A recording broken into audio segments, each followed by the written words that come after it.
it's been almost a week since I had this Discovery 2 and its starter problem in.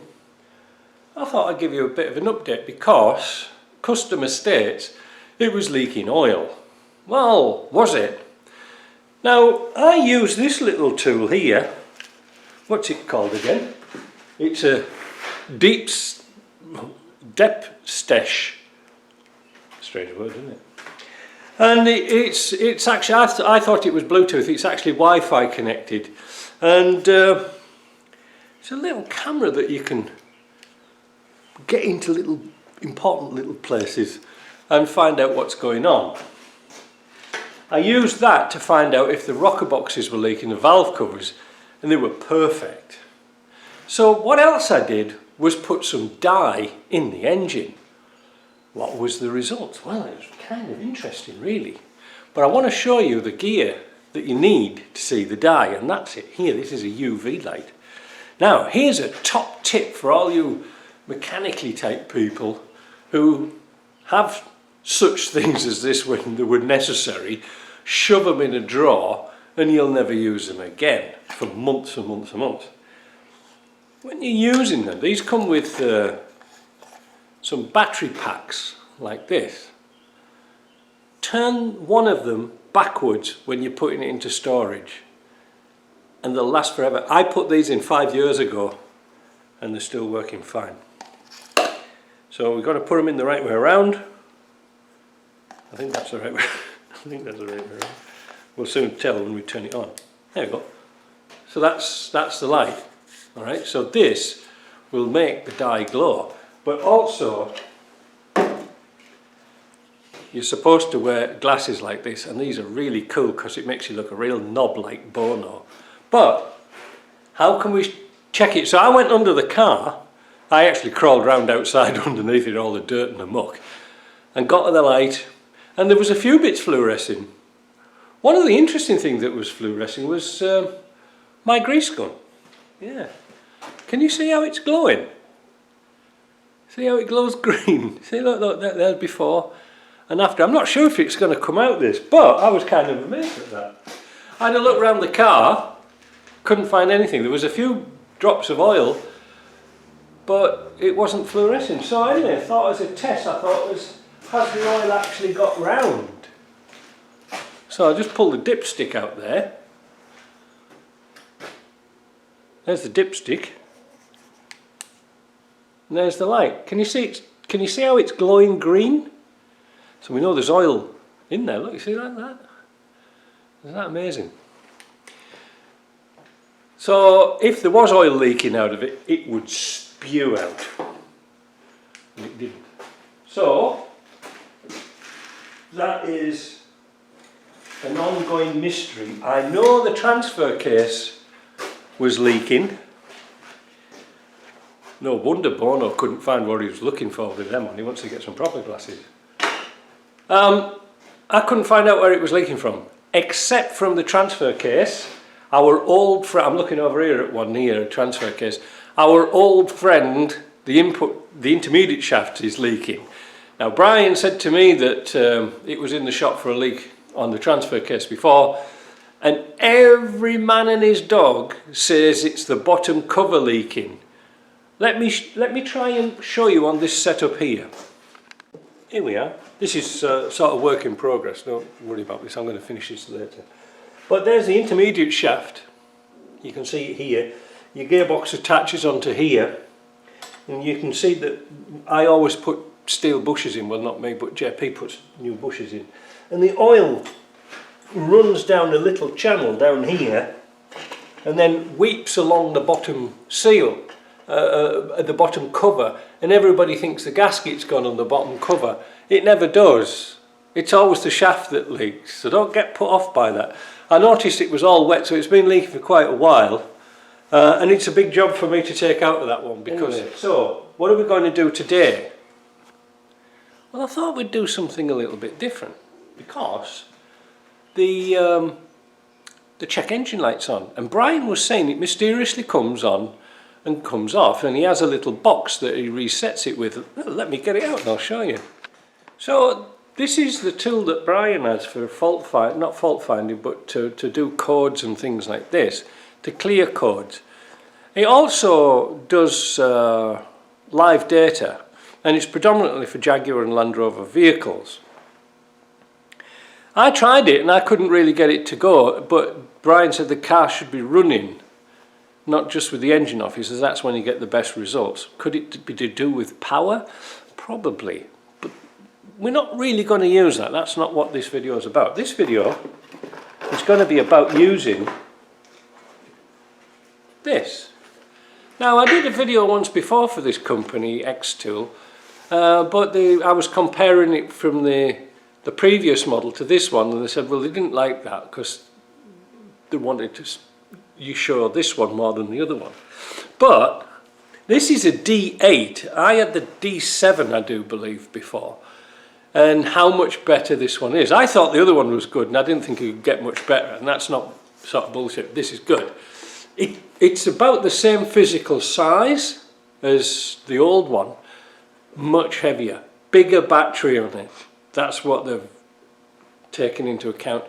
Bigger screens, more pixels, better memory, everything. But one of the stupidest, simplest killers for me was this. Sometimes it's so simple it's stupid, isn't it? It's got a little stand on the back. Or is it? Because this hooks over the top of your steering wheel, so that when you've got this plugged into your OBD2, you can sit in your car and punch the buttons until you're blue in the face and it'll read it. It's a great little piece of kit, because if you've had any scanners or anything like this that's getting bigger and bigger and bigger, sometimes they're difficult to manipulate, and especially if you've got them under an engine bay and they're going all over the place, you can knock your tool and it can get quite expensive. Yeah, I like this. It's been really good. There's another advantage with it as well. If you can see here, it's got a camera built into it, which the other one doesn't have. That means you can take pictures of VIN numbers and things like this. Now it says, but I'm not really clued up on this, that you can take a photo of a VIN number and it will find out what the car is. I didn't have much success with that, I must admit, and that's why I've been holding on to do this video. Maybe I'm doing something wrong, or maybe I haven't got a piece of software installed. But one of the things, talking about software for this piece of kit, it's updated free for 3 years. And believe me, it's got more cars in that than I even knew existed. Hundreds of cars. But sort of one of my gripes is about things like this. When you pay for an update for car data and things like this, it's putting things like Chinese and Asian cars and all sorts of stuff that we'll never ever see.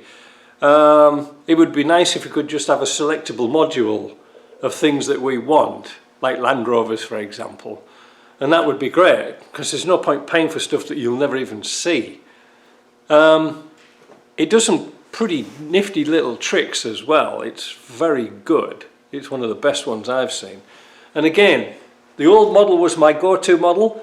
I can't show you it now because I've lent it out to Lech because he's trying to fix a problem with his Volvo. But good little tool. So less of this rambling and promotion.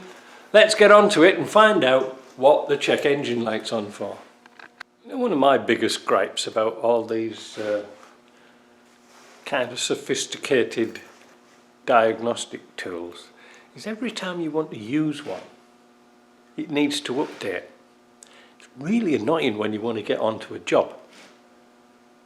One of my suggestions to these companies, and anybody who picks up on this, is why not have a docking station so it's on all the time, especially in a busy shop. You don't want the battery going down, and they have rectified that by putting a bigger battery in. So that when you put your docking station on, it's connected to your Wi-Fi or whatever it is, and it'll just download everything it needs. If the battery's charged up, well, it's not going to use much power, is it really? But just there's a top tip for you, because it really is annoying downloading 20 updates for cars like Yulin, Ferrari, China Motor, Hansung, and stuff like this that we will never ever see. So let's go to auto scan and see if it can find this. Now we've got to put the ignition on. So it's doing a scan now, but will it find the VIN number? Now it was strange that Brian said that this had to be running or you know, but I can't see what difference that makes. It should have found it by now.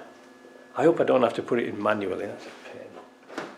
We've got a manual selection here of cars. So this is a Discovery, it's a 2004. We've got an engine check engine problem, M52 engine. Let's see what it says, eh? Establishing vehicle communications, please wait. I'm a bit disappointed it didn't find the VIN number after all that upgrade. It took about 10 minutes upgrade.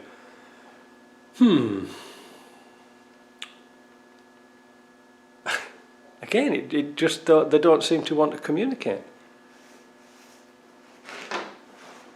I don't know what's going on. Tester is not communicating with control unit. Make sure the ignition switch is on. Check the cables between the tester and the vehicle DLC, whatever that is. Or diagnosis. Check that the vehicle battery is charged. Verify if the system is configured for this vehicle. Well, it must be. So what we're going to do is we're going to move across now and disconnect this this cable here, and we'll plug it directly into the computer, the OBD2 port. So here we are. We've got the ignition on. It still can't communicate. How odd. What's going on here? What about other things? Body control unit.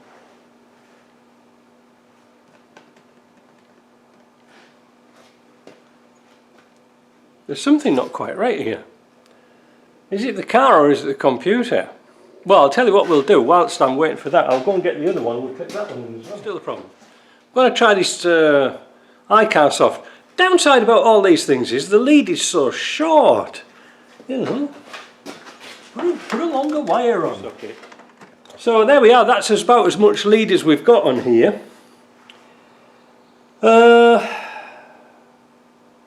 Diagnose, okay.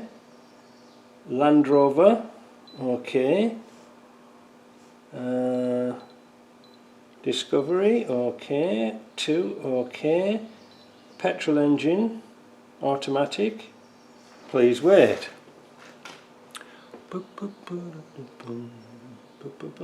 SRS, we didn't want that to be checked. Diagnostic process, petrol, M52, petrol cruise concern. So we want M52.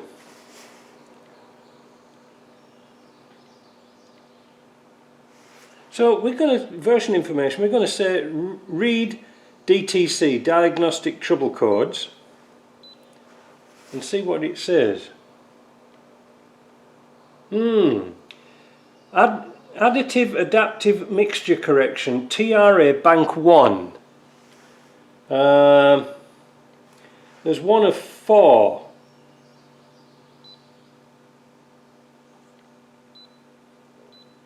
Number 2, adaptive mixture correction, TRA bank 2. Secondary air system fault bank 1. Secondary air system fault bank 2. Now why didn't that pick up on it? Disappointing, eh? So there's something to do with the air system, but let's get from this. I don't want to clear the trouble code yet because I want to know exactly what this code is. It's not, this isn't telling me what the actual code is, the P code. So let's go and get an old Britpart system out, because I had my old one sort of fixed. Here we are, we're on the old dust off the old laptop. Lynx, this is a very old system now, but it was quite good. It was made by Omitech.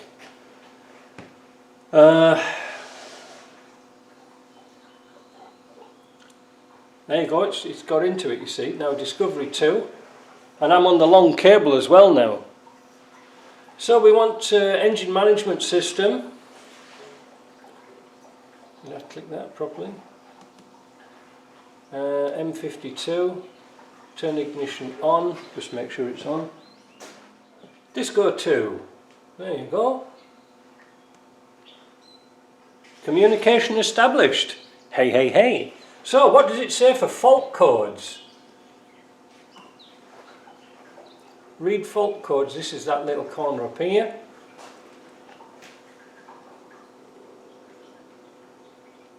And there we go. Now we can see what they are. We've got some strange codes here. We've got 27, 35, 80 and 208. These are not P codes. Now we're going to save this data by simply going Control print screen, and we should be able to, in Paint, put that picture up. This is a very slow laptop, by the way. Right, so let's go back to here. Fueling adaptation additive. What the heck does that mean? Maximum value exceeded, fault present and static. That means it's always going to be there. Secondary fuel system bank 1. Value not plausible, fault present and static. You see, this gives you a little bit more data than the other devices do. They'll just say there's a fault with some sort of bits and pieces. And that's it. But what we're going to do, for my dear viewer, we're going to look at some live data and see if we can find out what fuel and adaptation additives. It's something to do with the air system. So we can actually go on to live data, and it should throw up some items. Here we go. Mass sensor. So we'll look at that. Mass airflow sensor. Click that over there. Fuel level, why not? Click that over there. Injection time. Over there. Idle air, that might tell us something. Ignition angle, dwell angle. Engine torque. Oh, air load. Load air. Have a look at that.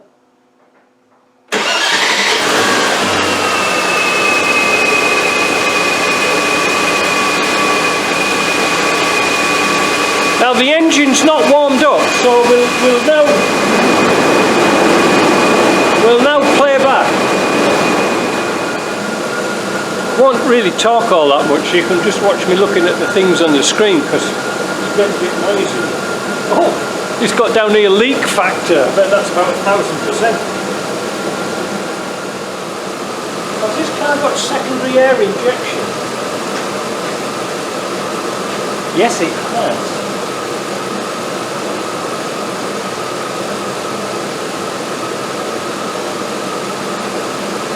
Inactive. Ooh, is that its problem? Pump. So let's get rid of that. Well, we might have stumbled across something kind of interesting. Secondary air injection system was a piece of equipment fitted to these cars to cut pollution down. What it did was it injected air into the cylinders to weaken off the exhaust gas, mix it up with air. It does that when it comes out the tailpipe anyway, but that's neither here nor there. But it's showing that it's inactive. Wonder why that is. The pump works, but the system's not. So what we're going to do now, because we've kept a record of the actual faults, we're going to clear the faults and then come back to this page and look at these things again. Oh. So now the codes have been cleared, but what exists still in this machine? So we'll have a look for fault codes again. No. But let's go back and have a look at live data. So what have we established? Well, it's come up with some codes that we don't really know, so we can't. I'll try and do another video later when I go upstairs and sit on the big computer and look up these codes, because now we've printed them out, we can find out what they actually are. Because it's okay erasing codes, but it's throwing a code for some problem. And it did say it was a static problem. Now, is it to do with this secondary air intake? Is that its problem? I don't know. I really don't know. These North American cars are particularly troublesome because there's so much extra bits and pieces on it that wasn't on anything else. Just bear with me a minute, I'm just going to have a look around. Well, a quick look around and I think we might have found a little bit of a problem. Well, not a problem, but we might have found a solution. Let's look into this corner here. Can you see what I can see? This is the secondary air injection pump, and there's a pipe off here. In fact, it hardly does anything at all, no wonder it's fallen off. I wonder if I could put a little clip around that. I wonder if that's anything to do with it, because all this system... Oh, there's another one come off, look. I bet you that's it. I bet you these pipes have come off. Right, I was a bit shaky on the first time round, so let's have a look. This pipe here was off. No wonder, look at this. An ant could knock that off. But I noticed under here too, this pipe was barely hanging off, and as soon as they're all sort of connected together, look. And when I looked at this, this was hardly in at all. And there's no connection onto that pipe. So this pipe here is drawing air straight into the intake manifold instead of coming through all this bit here. Now, the last thing you want is air problems, and is that the reason why they're getting sort of strange readings? I don't know. How are we going to fix that? I don't know. Can we put a cable tie around them? I don't know. I don't know. See, that one's nice and tight, look. That's how it should be. This one's hopeless, look.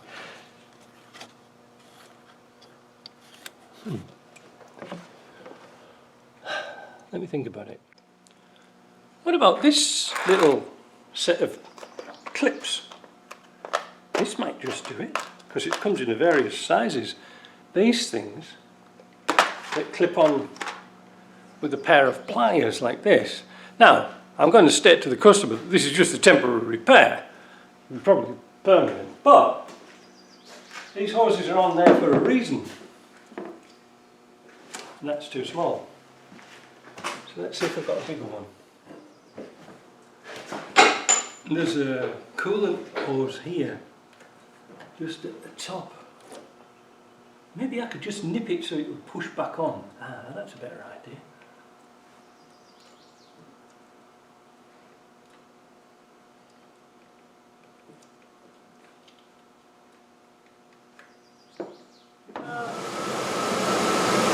This is still showing inactive. I think the idle air's gone down a little bit, but it's still showing that the pump's off and it's inactive. Now, does the pump work when it's detecting sort of higher emissions?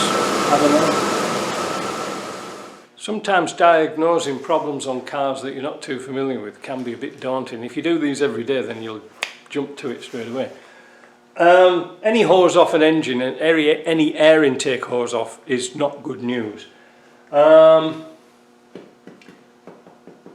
But for this one, I don't know, it's a mystery. Like, I've never worked on one with secondary air injection. But like I said, pipes off. Even a small amount of air getting in throws everything off.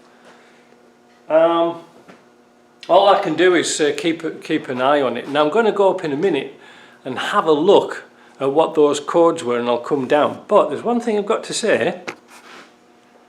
This old Britpart Lynx system here, I've had that for donkey's years, and my box broke.